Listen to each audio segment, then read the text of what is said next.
This guy was not paying attention to what he was doing. He had his finger on the trigger while he was looking away from what he had going on. And you basically take it back from what we called a hair trigger. It was probably about a pound or a pound and a half that needed to be pulled. He got complacent and he put a round right into the ceiling. The information in this podcast is for entertainment and educational purposes. Our informational content cannot address all dangerous situations and cannot guarantee your survival or prevent injuries when the unexpected happens. The decision to carry a firearm, either for recreation or for personal defense, carries the risk and potential for injury and or death. Therefore, it is advised that you seek out and acquire proper training before using a firearm or any firearm-related product.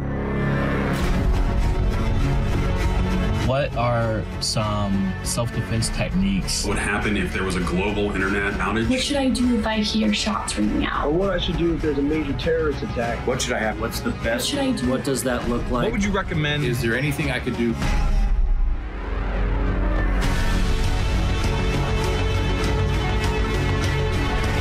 All right, team, welcome back to Dangerous Questions. Everybody that's been a part of this from the very beginning, I just feel blessed that people are sending these questions in. And again, we get to interact on these things. And I have to say, these are hard questions. And some of these are very deep and very meaningful to people's lives. And I feel very blessed to be able to be a part of that with you, to answer them. And truthfully, I've been in some scenarios in my life and I've been through some experiences which has allowed me to be able to put my heart and soul into things like, how do I protect my family? How do I increase my faith? These are things that I take so seriously, like my life depends on it, because it truly does. And I just feel grateful to be able to have the opportunity to break these things down with you guys. It's been really fun. They are dangerous questions in a lot of scenarios, but let's kick this episode off. We've got some really cool questions to talk about, combatives, what to do in environments where you don't have any weapons, and also some scenarios at the end that I get to break down. And I'm sure we can talk about realistic scenarios. We can talk about training scenarios, or we can talk about off the wall scenarios. And these are some videos that I think is worth pointing out to talk about some more of the ridiculous ones. And we'll do that together. So this is Dangerous Questions, an Ironclad original. Let's go. All right, guys, let's kick it off with question number one. Hey, Dom. For those of us who can't carry at work, what are your recommendations for dealing with an active shooter scenario? Can you break it down from someone with minimal training up to someone who is relatively competent in jiu-jitsu and striking? Thanks. All right, so this is a common question. I'm in a work environment. I'm out in town. I'm not able to carry. What can I do? Now, what are the ranges there? Somebody that has zero training. Let's say you've never done anything in your entire life, to someone that's competent in BJJ, wrestling, some type of a hand-to-hand martial art that's going to give them a little bit more confidence and hands-on. Now, what I can tell you right away is I've talked about this time and time again, and it is a principle that you guys really need to take to heart, and that's manipulating your environment. When you're not able to carry, if I didn't have my firearm on me right now, one of the first things that I'm going to do is look around at what I have in front of me. How can I utilize this environment? And I'm not just talking about going to pick up that glass bottle or picking up the stool that I'm sitting under. I'm talking about how do I move myself around this environment to find cover, to find concealment? How can I flank the threat if I need to? How do I close the gap? Some of the notes that I wrote down here are using dead space and crashing the gap. And what do I mean by that? Like in sniper school, I could get very, very, very close to my target if I utilized dead space. What's dead space? Well, dead space, simply defined, is something that I can use where the threat cannot see me. The enemy can't see me. The bad guy cannot see me. So if I have a wall in front of me and the bad guy's behind that wall, I could run all the way up to the wall, even if the guy was shooting, and he still wouldn't know where my location is, allowing me to crash that gap. That's a good use of my environment.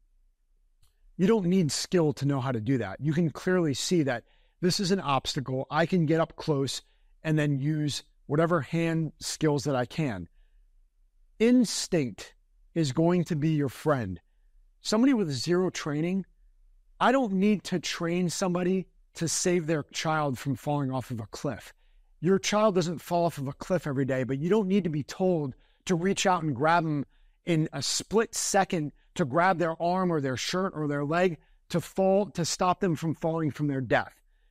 Think about that in the context of any one of these scenarios. You have and were born with an incredible instinct that you can apply to anything, including a threat environment. I think the thing that people really wrap themselves up on is that, well, this is a threat environment. I have never been there before. This has never happened. What am I going to do? So there's a lot of unknown, which causes fear. It's mitigating that as much as possible and trusting your best instincts. Look, if something happens right here and now and you have zero training, you have what you have. You either choose to go into it and fight for your life or not. And this is something that I said before as well, is that you need to make that decision. Use and trust your instincts. Manipulate your environment. Crash the gap. If this is like, look, you're in the end of a hallway and there's no out, there's no exit behind you, and you can't get out of there, and you're like, well, this is it. It's either fight for my life or do nothing. And you have zero training. You need to make that decision with the context that's given to you. What's the scenario? How does it drive your action? To be able to use your environment, could be improvised weapons, could be your chair that you're on, could be crashing the gap by finding a wall that you can get right up on the threat, and then using your own ambush to be able to get on the gun, get it offline, whatever the scenario is. But I think that in itself is enough to reflect on with zero training to say, okay, how am I actually going to trust my instincts more? How am I going to do something and take action when I realize that I have to fight for my life? These are two things alone that you should spend a lot of time in prayer and reflection on so that you actually apply them in the event that it happens. Now, you apply that same thing with what he said in the spectrum of somebody that actually knows BJJ, which I'm always advocating for going to the gym, finding out a martial art, train in jiu-jitsu, train in Muay Thai, train in wrestling and judo. Know how to grab somebody and get in close to manipulate them, which is going to increase your confidence. So now when I manipulate environment, I crash my gap, and then I say, oh, the guy's right there. The barrel comes out of the side of the wall. You know, he peeks around the corner, and I'm able to get on the gun, close the distance, get it offline, and then subdue the guy with some type of submission hold or control until I get more people to either help me or mitigate it myself.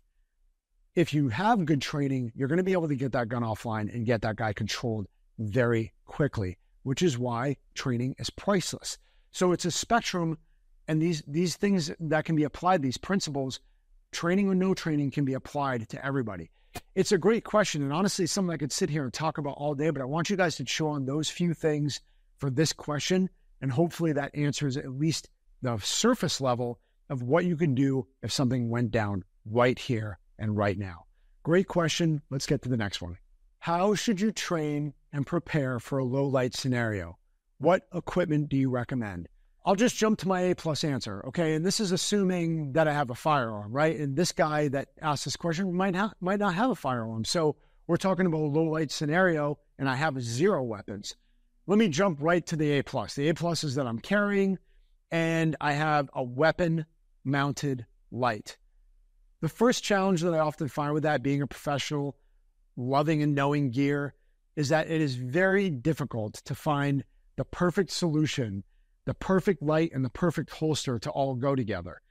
I would say try to create that combo as best as you can on your own, especially if you have a holster that you actually like carrying and are comfortable with it.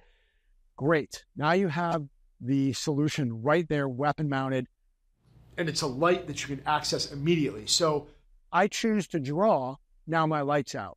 Of course, there are pros and cons to this approach, because not every low light scenario where I need to see requires me to pull my gun out.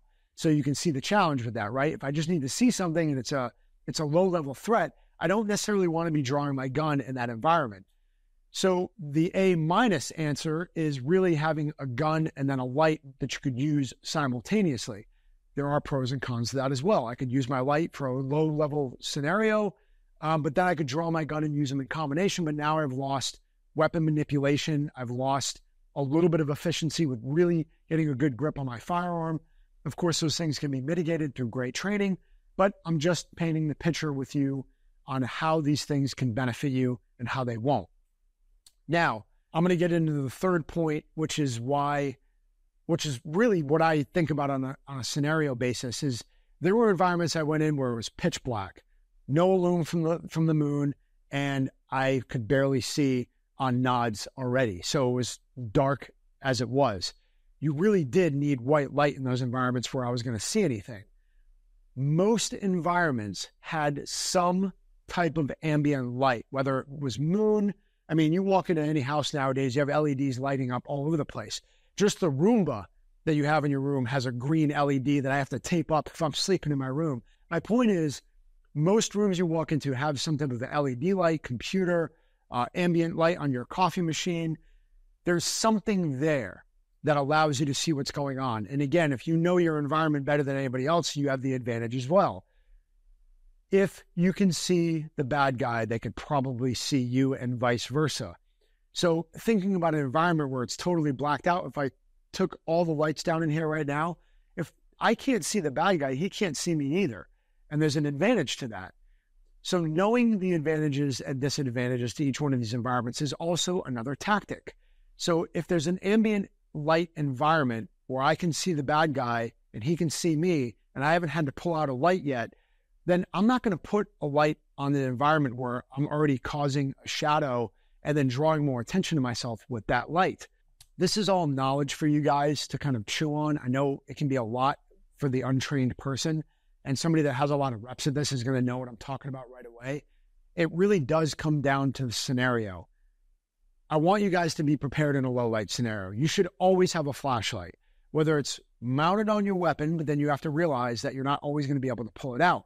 I carry a headlamp around with me everywhere that I go.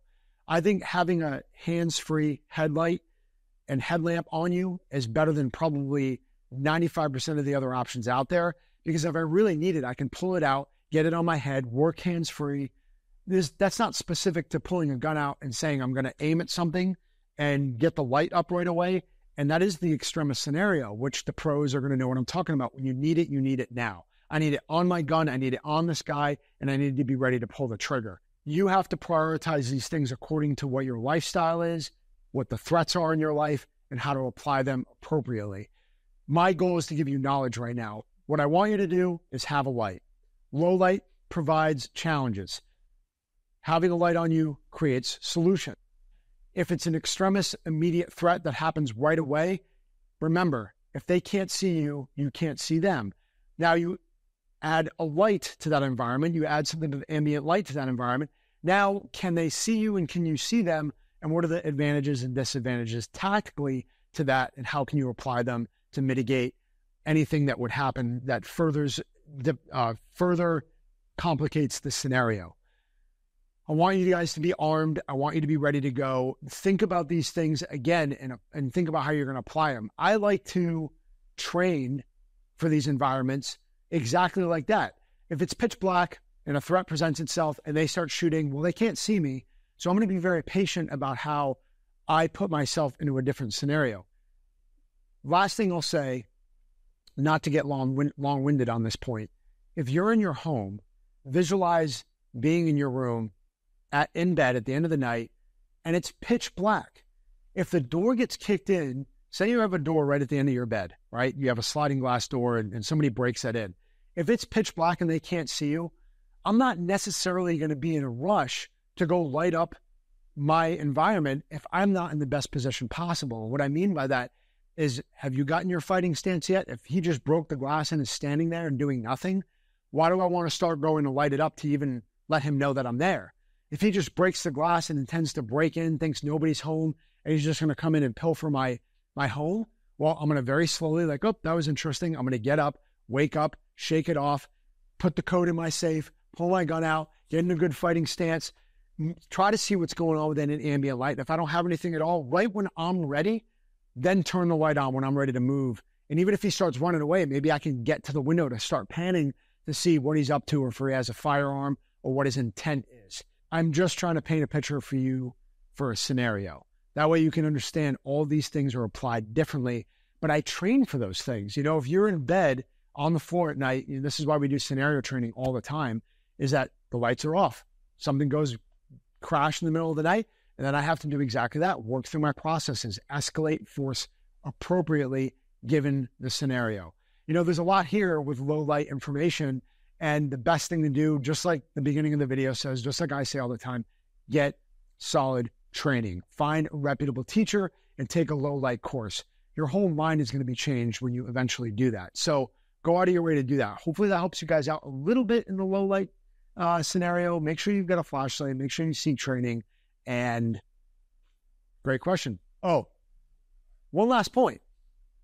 So on the low light stuff, I want to expound on one thing that I forgot to mention. And that is one of the principles that I apply is anchoring and referencing. I don't think that you can really do combatives without anchoring to something, without referencing something. Even if it's the other person that I'm referencing, getting a half clinch, that's a reference point. I can close my eyes and say, okay, I know where this guy is. I can push him away. I can grab another arm. I can flank this way. I can start to draw my weapon. The point is that it's a reference. Even when I'm walking in a room, how you stand. A lot of the times when I start my combatives courses, I start by a shuffle step. I say, hey, look, never try to cross your feet unless you absolutely have to break that rule in a combative environment. Plan on bodies being all over the place, your kids' Legos being everywhere, and the couch being in the way in an unknown environment or a curb, and get ready to fall. Because if you don't shuffle step and try to feel your way through and reference what's going on, you're probably going to end up on your butt and having to scramble to get back to your feet to get in the fight. Anchoring and referencing are another way to prepare for a low light scenario. Is get used to that. When you get out of your car, it's very easy. What's an easy place to remember to anchor? Put your butt up against your vehicle or your bumper. Get in a fighting stance. Nobody can come from behind you. Think about that as an anchor point. Where are those in your home? Where are they when you walk into the store? Where are they when you go into a 7-Eleven? It's a really easy to remember, easy thing to remember and to apply to when you're training on an everyday scenario, so you'll do it when you need it in a threat environment, when you run into one of these situations in a low light environment. I wanted to bring that point up. It's really important to remember referencing and anchors. Okay, so now that we broke that down, let's get to the next question. Kevin Munley, welcome to the Dangerous Questions. Hey, Dom, nice to see you. It's great to see you, my man. Welcome. Yeah, it's been a minute. It has been, and it's a live call-in. I'm so pumped that, I looked at this question and I immediately thought of you. So I know you're out there again after it. And I think it's important because when we're talking about these types of scenarios, I knew right away, I was like, well, interacting with the person that's asking this question is going to be so critical for everybody to really understand what you're dealing with on a daily basis, because there could be what ifs to this all over the place. But for everybody listening, this is Kevin. And let's hear what he has to say and what question he has, and we'll break it down and we'll start a little bit of a dialogue. Go ahead, Kevin. Surveillance of violent individuals. If I was going to be, let's just say, if I was going to enter a building, an unknown building with unknown people in there, somewhat of a public place, what are my best tactics to stay stealthily and under the radar? So that's a great question. So you're talking about, following somebody for a reason, a purpose, right? Whatever that may be. Let's just say, let's say what it is. But you're going into a public environment. These environments change. They're constantly adapting. And I think the best thing that we could possibly do is ask ourselves, like, what's our purpose there? Why are we going into these places? Are we going to keep ourselves busy enough to fit in? And actually, do we fit in? If I walk in there, if this is something we do on a daily basis, I can use my best instinct.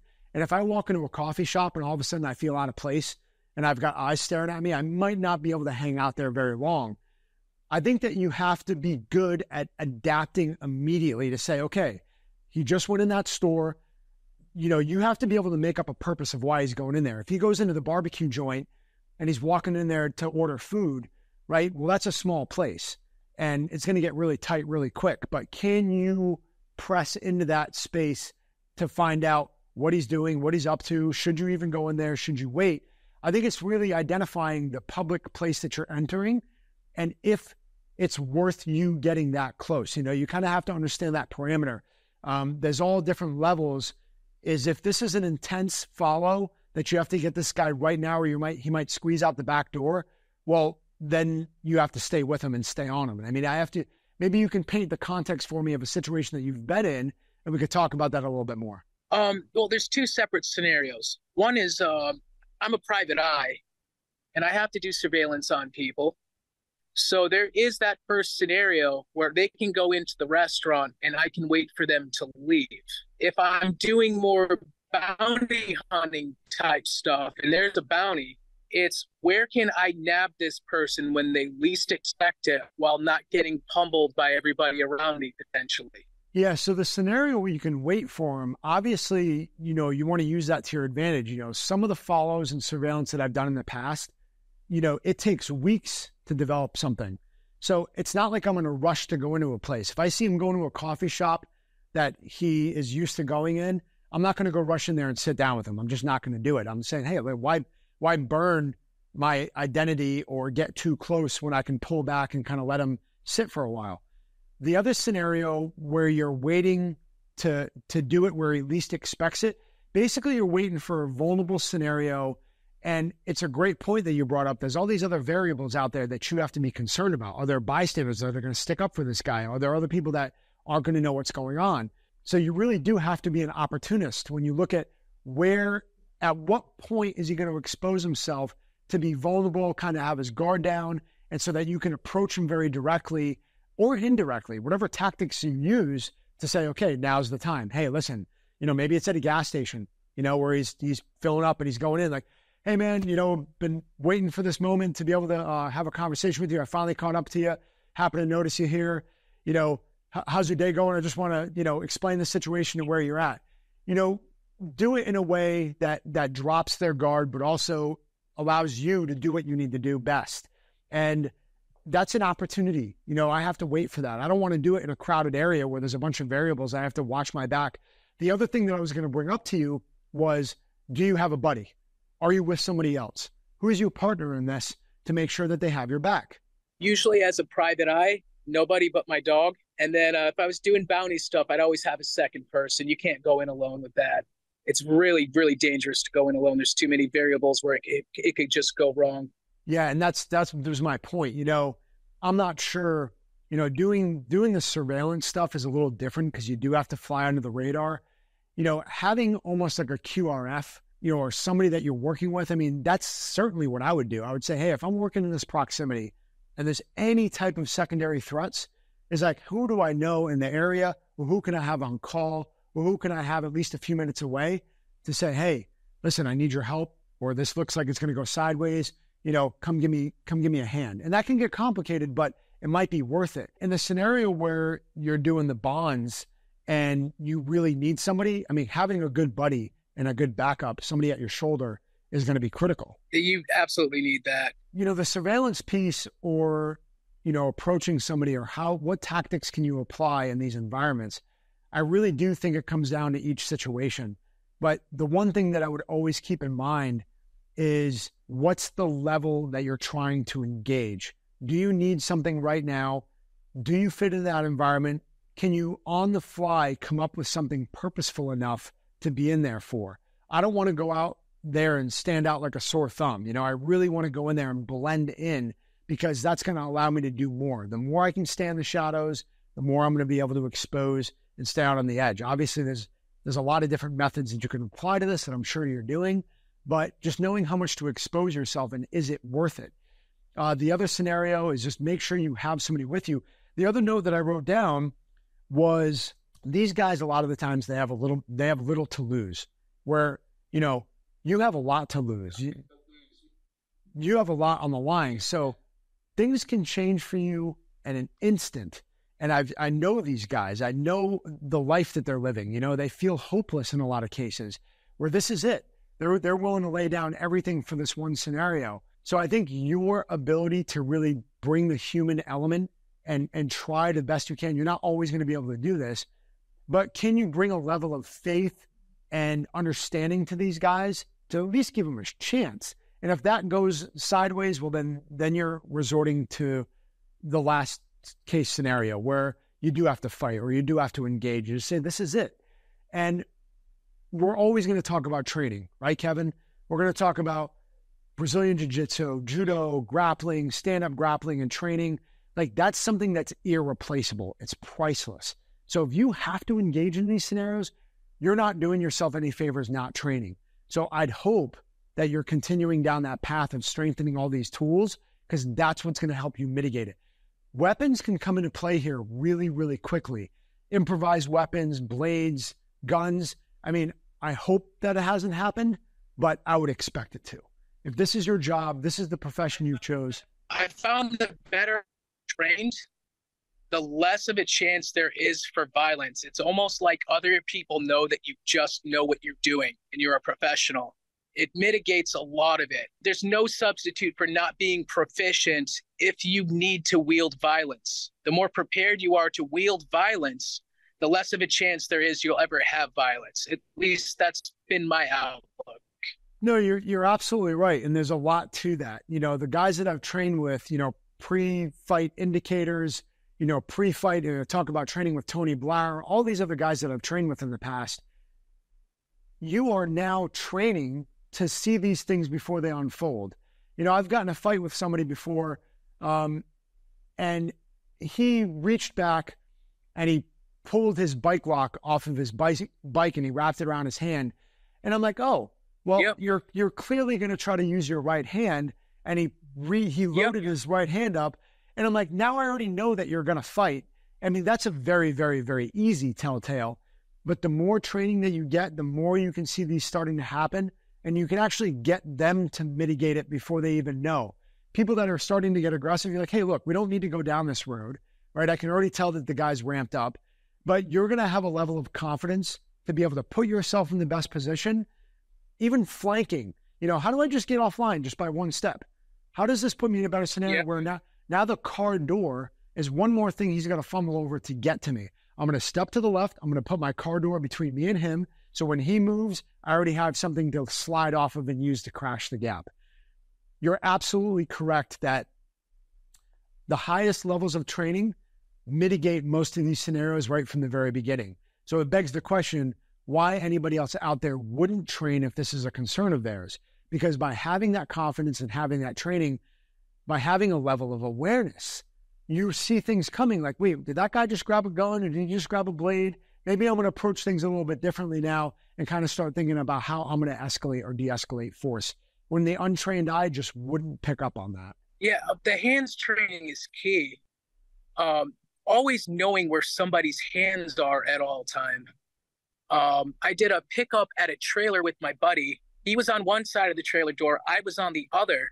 And he knocked on the right-hand door, and this guy popped out fast on the left. And I had my gun unholstered coming up to point towards him. And his eyes got all big. I saw his hands. And I just put my gun back in the holster. I'm like, dude, you know how lucky you are that I'm trained really well. That's a great point about the hands. You know, that's one of our principles. Like, what are your hands doing? Most threats begin here. I've said it before in a lot of my training. You know, this is the dexterous movement that people are going to grab a blade. They're going to grab a gun. They're going to hit a button. You know, it's very, very, very rare that they're going to do something else. Their limbs and their hands and their arms are really going to be a precursor to what they're doing. But if you're going to pull a gun out, or if you're thinking to that level, it's hands, demeanor, face. I'm always looking up. I'm tracing up. I will look at your hands way before I look at what your eyes are doing. That's exactly where my eyes went. Hands, up to the chest, face, and then saw the saucers. Because he saw it being pulled. The muzzle never actually pointed at him. It was just that fast. And he saw, and he was just like, oh. Right. Well, good on you too, because putting yourself in these scenarios, there's a lot of people that would have overreacted, right? Because they got ambushed. You got ambushed in a sense. You're not even thinking he's going to come out that door. Or maybe you were visualizing that he would, but still, it's like, oh, didn't expect that. The lack of training puts people in a scenario where they're doing things they're not supposed to. So good on you for having a level of calm confidence to be able to talk the guy down, you know, keep your holster, you know, keep your weapon in your holster and then mitigate that threat. But if he came out with a gun starting to shoot, that's a whole different scenario. Oh, absolutely. But here's the thing. The gun was already up and it was a little flick of the wrist. And I was about 2 feet away. There's no way he would have been able to have his up before mine, which is another thing, like practicing your holster draws over and over till you don't have to think, but you have complete control of the movement. I think a lot of people training for different things, law enforcement and whatnot, they're doing society a disservice by not adequately training themselves. If you decide to have a blade, if you decide to have a gun in your life, you immediately connect a duty to use them. So these guys that are out there that are carrying guns on a daily basis and you're avoiding the training, it's like, man, there is a tough scenario. We could talk about freedom, being proactive, somebody that just had their life threatened and now they go get a firearm. There's a lot of nuances I could talk about, but the point is that if you have a firearm right now in your home, or if you chose to carry a blade or any type of weapon, and you haven't gone out of your way to get the right training, and like Kevin said, practice that draw, be proficient at it, get the repetitions in, you're only making yourself more of a liability. You are a liability because you're not trying to make that proficiency applied to anything that could happen. Just like Kevin said, he was able to mitigate that. Nothing unsafe happened. He reholstered and was able to detain the guy and do what he had to do, as opposed to doing something unsafe because he didn't have that level of training. It's good that you have that intensity, Kevin. It's good that you're putting that level of training into it. Keep it up, man. I mean, you're on the right track. Thank you so much for coming on, man. I appreciate it. Hey, thank you so much. Have a good one, bud. Peace. Get you later. All right, I've talked to Kevin in the past, and I know he's up to some great things. There are guys challenged in that type of work. He's out there following guys. He's putting himself at risk. He has to go talk to men and people out there that really have gotten to a point in their life where they have nothing to lose. Think about it. If a bail bondsman's coming up to you saying, hey, listen, it's time to talk, like life's not going so great, and those people need the most attention and care and honestly love at the end of the day. And it's hard to deal with. And I commend guys like Kevin for stepping up and going out there and putting themselves at risk to be able to either help these guys or bring these guys some type of closure or next step in their life. All right. That was awesome live call in. And let's get to our next question. Hey, Dom, what do you do if you are attacked by several people at once? All right. Pretty straightforward question. What do you do if you're attacked by several people at once? Is it 2? Is it 4? Is it 5? Is it 10? I've already talked about it in this. You guys are going to get tired of hearing me say this. Environmental manipulation. Know your environment. If I can put my back against a wall, I just took away 50% of the area that somebody could come up and attack me. I need to know how to use that to my advantage. I need to know how to funnel people down and narrow them. If there's several people in an environment and I'm at my vehicle, man, if I can get back to my car and put my butt down and have a car door where it's like this and only 2 or 3 people can get in the car door and all the other doors are locked, that's going to be a really good place for me to, send a barrage out and be able to mitigate that threat, whether I need to escalate to a blade or a firearm or whatever's going to save my life in that scenario or even my vehicle, and then break contact. Use your environment. The other thing is having a committed attacker, having several committed attackers. There's always a level of psychology that comes into play here. The pack mentality. When people are fighting together, there's always the lead person that's the most aggressive.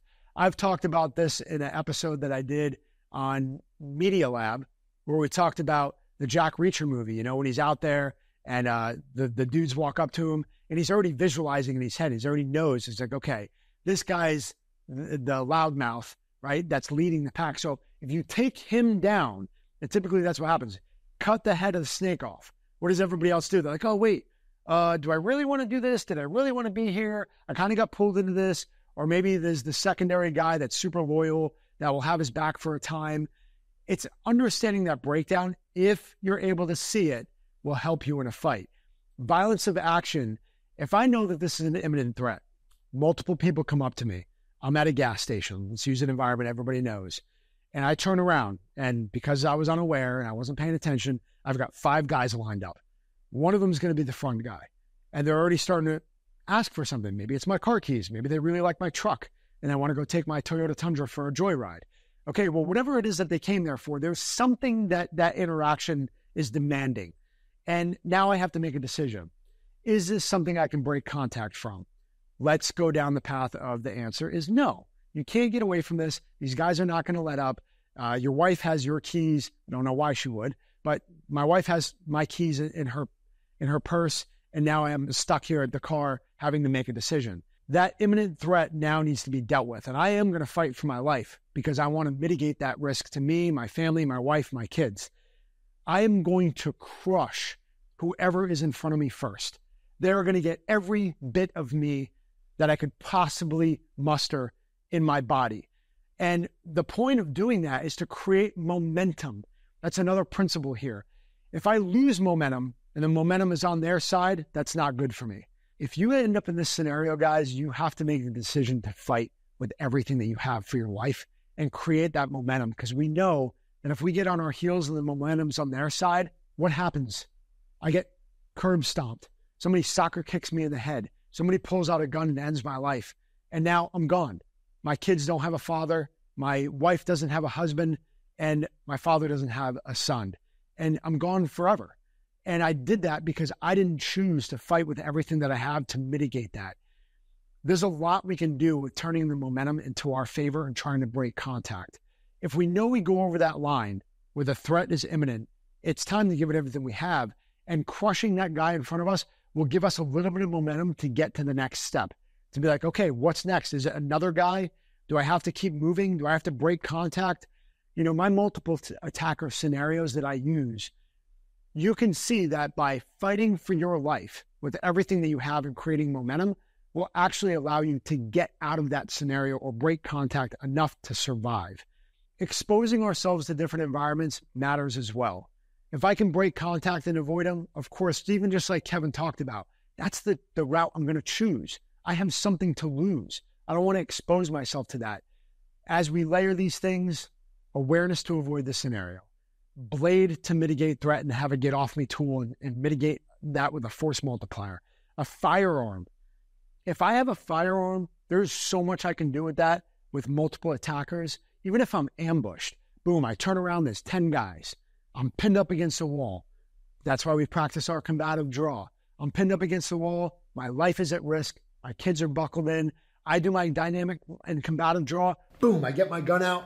Bam, I shoot a round on the ground and try to get some type of a reaction. I get space. Then I start hitting vital targets. I start creating momentum, and I have that in my favor. Now I break contact. Now I get my gun up online and see who else is actually going to be a real threat. Now, oh, he's actually pulling out a gun. Continue my shot placement. One round, continue to see if anybody else has a gun out as well. Escalate to the point that I can break contact or mitigate that threat so I don't have to crush them anymore. I have to be able to put that at my advantage. So again, dealing with multiple attackers is a difficult but not impossible scenario. Training, having the right tools on you, knowing your environment, and creating momentum are going to be what helps you with these scenarios. Okay, great question that we're going to probably hit on again in multiple ways, in multiple environments. I'm so glad that you sent that in. So hopefully that helps you out. Hey guys, what's up? This segment of Dangerous Questions is brought to you by Snake Staff Systems. If you guys have heard me talk about them before, they make low-profile tourniquets, and I always say there's no excuse not to have a tourniquet on you, and these guys nailed it with being able to have something on you at all times. Go check them out at snakestaffsystems.com. No excuses. All right, guys, let's get into these sort of ridiculous videos that we're going to learn a lot from. You guys always know I love doing this, but as always, this portion is brought to you by Snake Staff Systems. And let's start breaking them down. This first one has to do with an AD. And these guys are on the range in a training environment, and the instructor, which if you want to call him that, does something pretty ridiculous. Bring your hand underneath the trigger guard and roll your palms together. So both your hands are going to sit on the left-hand side of the pistol. You're going to lock out both your arms. You're going to push with your right and pull with your left. Focus on that front side tip. Now, if you want on this 44 Magnum, you can shoot it single action. Okay. Did you mean to do that? Oh, man. Yeah. painful. It's so painful to watch. And if you guys are listening, this is a bunch of guys on the range in a training environment, and he's talking about how to shoot this pistol, and he's going through the motions. Now, as soon as the video starts, the guy behind him is already like, whoa, like what's going on? He feels the environment's not safe, which means to tell me that this isn't something that's new, that this has already been happening, which is probably why the video camera came out. Like, okay, this guy is a little bit of a clown. Let me get this on video. And as he's sweeping the gun all over the place, these guys clearly don't feel safe. Then he goes into explaining what's going on. He cocks the hammer back and then discharges a round right into the ceiling, almost into his head. You know, it was in front and he didn't really have any control over the gun, but that gun comes and sweeps all the way back to his face. And his response right there is to flinch backwards. And then the guy asks him, hey, did you mean to do that? And he's like, oh yeah, totally. Of course.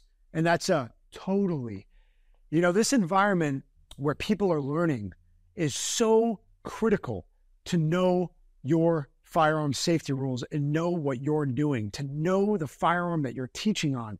This guy got complacent, and honestly, that's the threat to anybody that's trying to instruct other people. It's biblical too, right? Those that are going to teach, those that are going to be in positions of power, those that are going to be mentors and guiders to whatever you're teaching, you're going to be held more liable, you're going to be held more responsible, you're going to be put into higher positions of scrutiny because you're choosing to go down that path.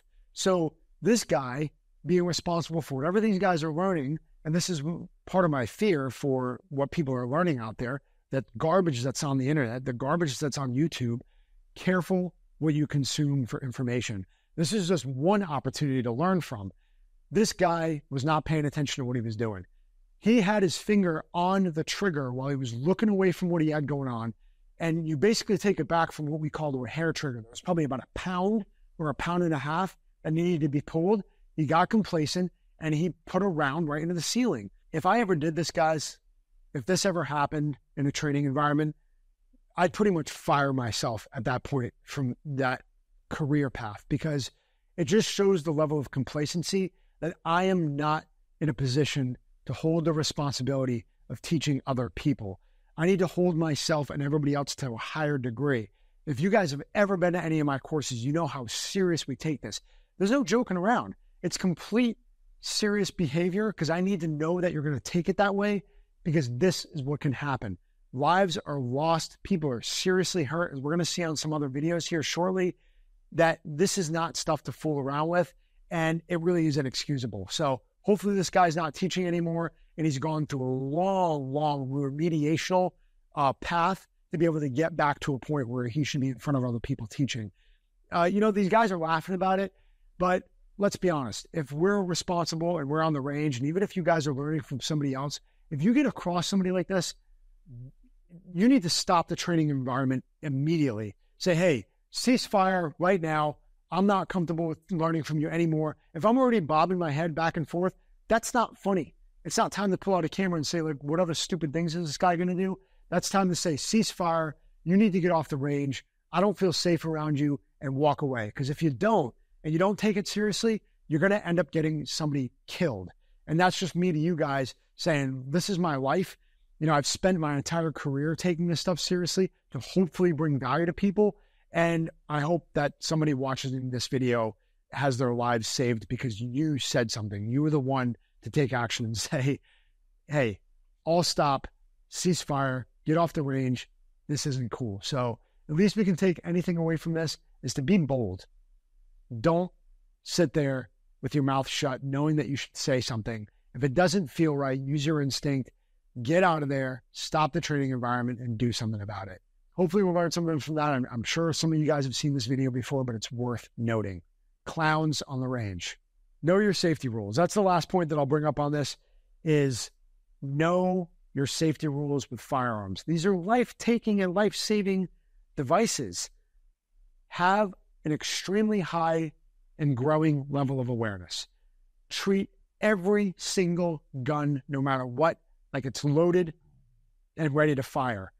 Never point your gun at anything you don't intend to kill or destroy or hurt or injure. Don't put your finger on the trigger until you are ready to fire and your gun is aimed at what you want to kill or destroy or shoot. 5, know your target, know what's behind it, know everything that's going on in your environment on the left, the right, the up, the down, behind you, and everywhere else before you decide to pull the trigger. Knowing your firearm safety rules, I mean, guys, if you're carrying a gun or you're around firearms, you should know that like the back of your hand before you even walk onto the training environment. I know they're not easy to remember, but do yourself a favor and take the time to do it. Okay, next clown breakdown, I suppose. All right, got a couple guys in the range. They're shooting extremely close to each other. And he just shot the guy in the head. Gave him a clean haircut. And I don't know what the outcome of this video was. So these guys are sitting here shooting. There's clearly people filming. Again, which makes me question, why are they filming? Because these guys don't know what they're doing and they look like they're being clowns. I think that guy had some flesh certainly skimmed off the top of his head. Now, he didn't go out cold, but I think that bullet grazed the top of his skull, if not cracked it. I'd like to be able to find out more about what's going on with these guys, but these guys are pushing the limits. Don't know where they are or what they're doing, but look, people are watching video games, people are watching movies, people are trying to emulate things that they see. You have no real right or responsibility to go train like this without having been looked at and really surveyed by a coach or a teacher. And this is coming from somebody that spent their life in this type of environment. How much training that I really took for granted that allowed me to get to this level. Now, could you do it on your own? Guys, sure. If we're on a deserted island and I said, hey, it was just us and we knew nothing, we had to figure this out. Yes.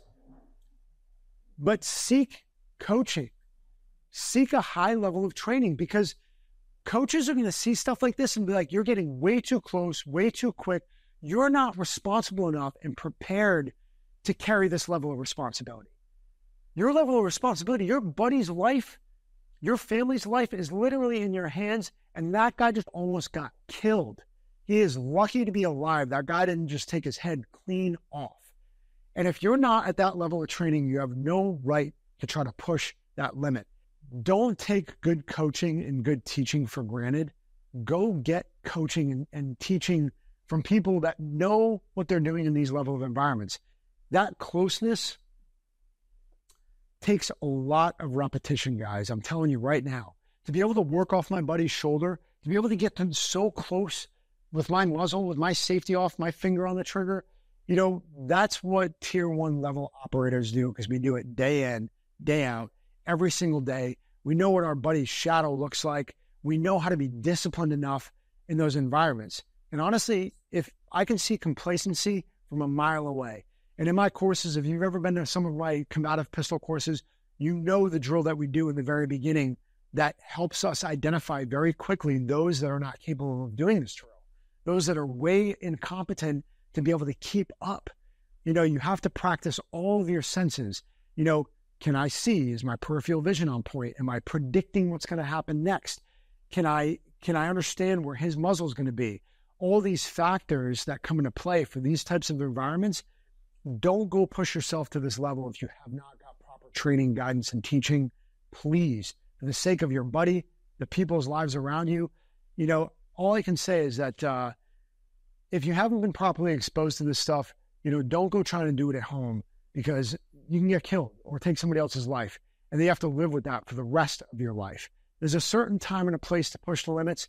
The training environment without proper guidance is not the place to do it. So hopefully, at least if you walk away with anything, is think next time you're on the range to say, do I have a competent level of training to be able to do this type of stuff?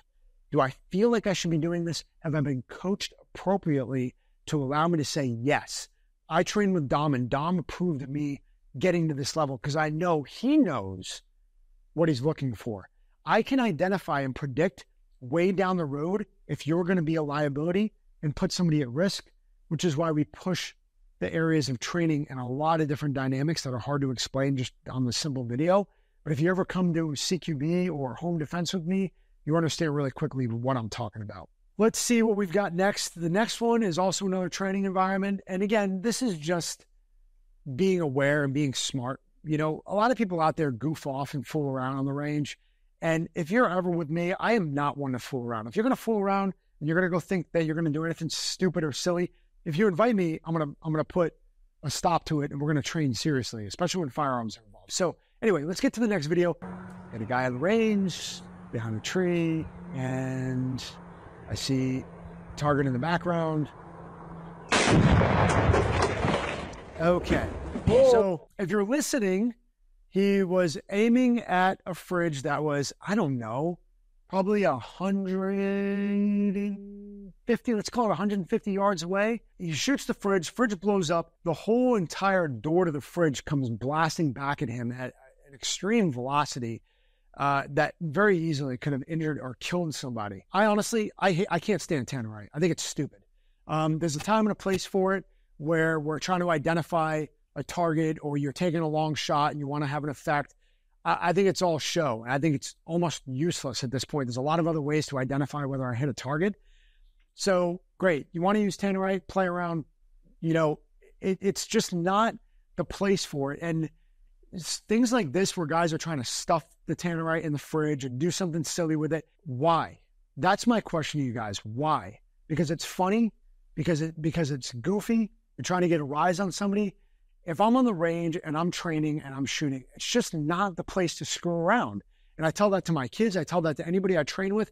You're not going to see me going on the range, shooting tannerite at an obstacle like this for just, you know, giggles. You know what I mean? I want to convey that to you guys. And I hope somebody just kind of levels up and matures just a little bit more by watching this video and saying, okay, you know what?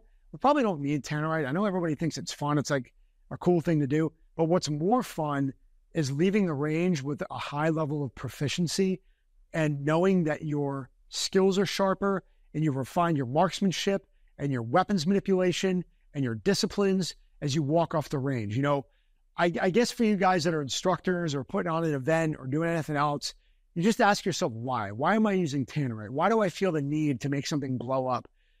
Because cases like this, where these guys were clearly goofing off, somebody could have gotten hurt. Okay, that's why we're bringing this video up. These were all training videos on the range. You know, having an AD, having a situation where somebody just got their head shot and then a door coming, blasting at them at a high velocity that could have killed somebody or hurt somebody on the range. That's the scenarios for this episode, guys. They were all training related, but learn from them. Learn from their mistakes. People have gotten hurt and killed from not paying attention.